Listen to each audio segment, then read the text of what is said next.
De regreso, Visión Económica a las 18 horas. Alejandro Noel y un servidor, Leo Valverde, estamos con ustedes en este estilo de analizar los acontecimientos económicos, sociales y políticos de República Dominicana y del mundo. Alejandro, estábamos hablando del asunto de la perspectiva para la reducción del gasto público en la República Dominicana.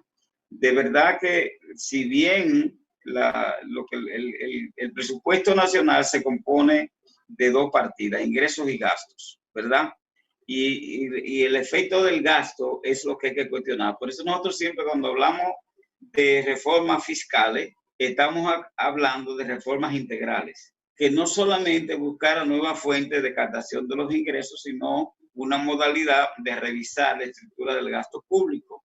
El ministro de Economía, Planificación y Desarrollo del próximo gobierno va a ser Miguel Sarajato, que es un economista que siempre ha manejado este concepto. Incluso coincidimos muchísimo en los foros públicos, en los debates y en el Colegio de Economistas, y esto no es nuevo, ese debate, esa tesis que nosotros, tú y yo manejamos de un gobierno más chiquito, es lo que quiere decir es un gobierno más chiquito, es que no gaste la mayor parte del presupuesto en gastos corrientes, sino que la mayor parte del gasto sea de capital. La teoría de la finanza pública establece que si se invierte el 30% del presupuesto en gastos de capitales, esto tiene un efecto multiplicador en la generación de empleo fuera de la estructura del sector público. En América Latina hay un verdadero problema porque los gobiernos se han convertido en la fuente generadora mayor de ingresos. Sí, es difícil tú encontrar un sector en la economía dominicana que no sean las MIPYMES, que tengan 500,000 en puestos de trabajo, como es el caso que dice, no estoy sumando los guardias, los policías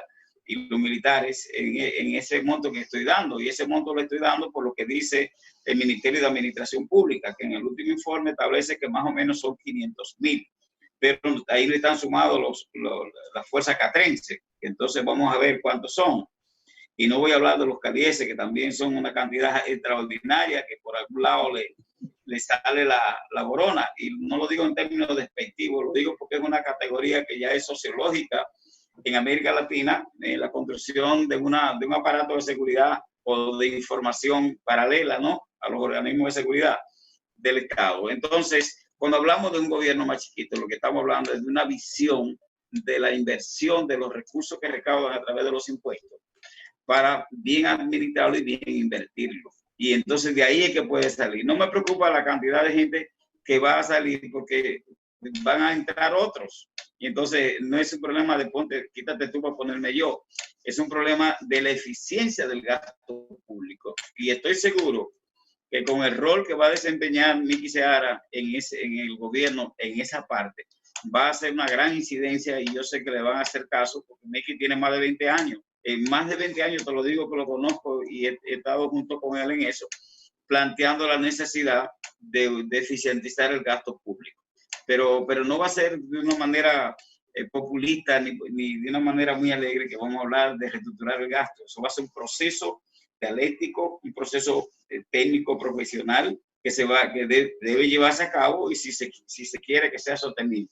Porque si no es así y no va a haber una planificación sostenible de cara a cómo reducir el déficit fiscal y el déficit cuasi fiscal del Banco Central, que eso lo vamos a hablar más adelante. A mí, yo no creo que el nuevo gobierno deba permitir que el Banco Central siga acumulando el déficit cuasi fiscal e incrementándose en función de que el gobierno no le aporte los gobiernos para que el Banco Central cubra su compromiso.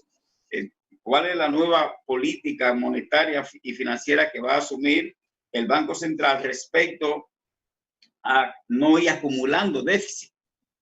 Que el banco de bancos tenga un nivel de déficit de más de 500,000 millones de pesos en la República Dominicana, eso obviamente que a uno le genera preocupación. La gente no lo entiende. A mí me dicen los empresarios, me dicen mis estudiantes de la universidad, que no entienden por qué el Banco Central debe tanto dinero, porque tampoco entienden la dinámica que es el ente regulador del sistema bancario, financiero y monetario a nivel nacional, y que por tanto préstamo que hace el Banco Central, como el Banco Central no le presta dinero a la gente para que le dé, y lo presta más caro, es el gobierno quien tiene que devolverle al Banco Central porque ir reduciendo esos déficits que tiene acumulados. Esos son elementos.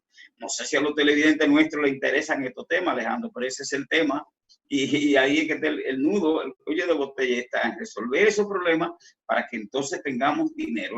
El otro punto es el problema de la deuda, que yo sigo insistiendo y ojalá el nuevo gobierno tome la decisión de iniciar un proceso de renegociación de la deuda externa de la República Dominicana para convertirla en una deuda que sea, no sea una carga, que no le quite 26 pesos de cada peso del presupuesto tengamos que dedicarlo a pagar, sino que podamos conseguir mejores condiciones para que con la diferencia entre lo que estamos pagando y lo que vamos a pagar, que entonces se puedan esos recursos canalizar a la solución de los problemas, de lo que estaban acumulados y de lo que ha generado el nuevo contexto del COVID-19 y el nuevo coronavirus.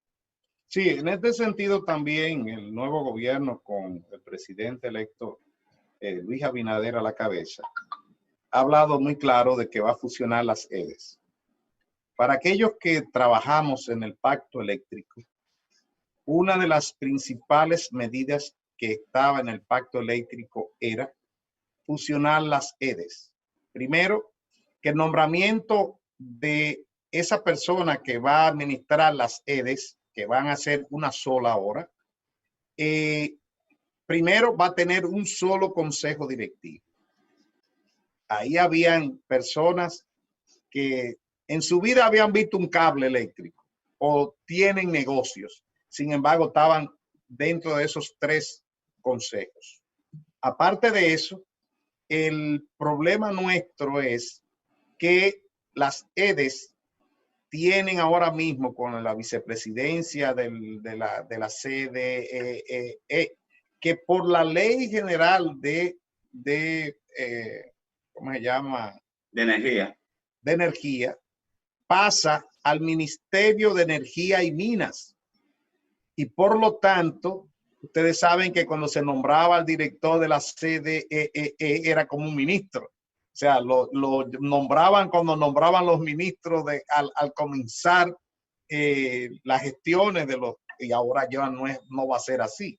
Y esto está dentro del pacto eléctrico. Estoy esperanzado de que Luis, que no firmó el pacto eléctrico, esté tomando las decisiones del pacto eléctrico para implementarlas.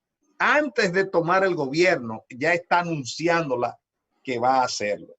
Yo espero que en el nombramiento de los tres consejos, lo que tienen que nombrar es uno solo para los 3.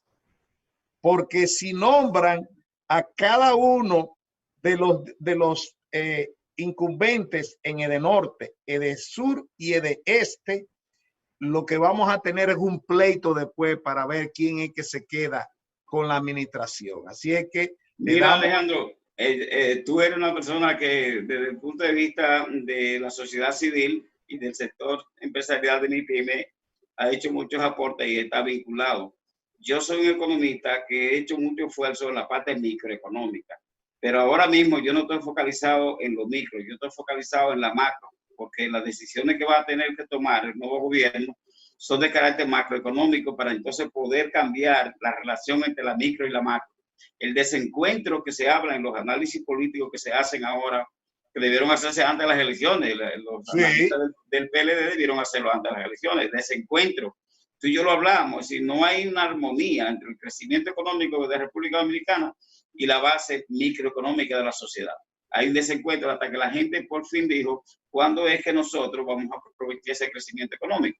Y ahí están entonces los resultados. Entonces yo ahora estoy focalizado, no estoy recomendando medidas de carácter particular. Es una medida macroeconómica, es una medida políticas y de esas medidas políticas entonces que se va a incidir en las medidas económicas y en el tipo de política económica que se deben establecer. Pero el problema ahora es político, Alejandro.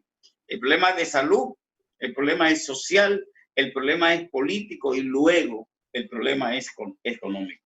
Porque si no se resuelve ese problema desde el punto de vista político, no habrá solución para lo que estamos planteando todos, que es una reestructuración del modelo económico de la República Dominicana, y la reestructuración del gasto es un pelito de lo que implica la renovación del modelo económico de la República Dominicana, que tampoco espero que será en un año, sino que si en los 4 años que le toca jurídicamente y políticamente gobernar al licenciado Luis Abinader, logra paso a paso ir mejorando esto. Para eso es que se eligen los presidentes por 4 años, para que tengan un plan de ejecución de 4 años. Y por eso algunas veces tienen la posibilidad de reelegirse 4 años más. Ya después de 8 años, entonces, no, si en 8 años un presidente que no ha hecho lo que tiene que hacer, ya lo que quiere es forzar Mingo. ¿Verdad, Alejandro? Bueno, no me refiero a nadie en particular, sino cualquiera que quiera irse más allá de 4 años en la presidencia de la República, en cualquier país, en este contexto, lo que quiere es forzar el Mingo. Aquí todo el mundo sabe lo que significa forzar el Mingo. Es un invento, a ver si puede valer la bola cuando no se ve. Vamos a la pausa.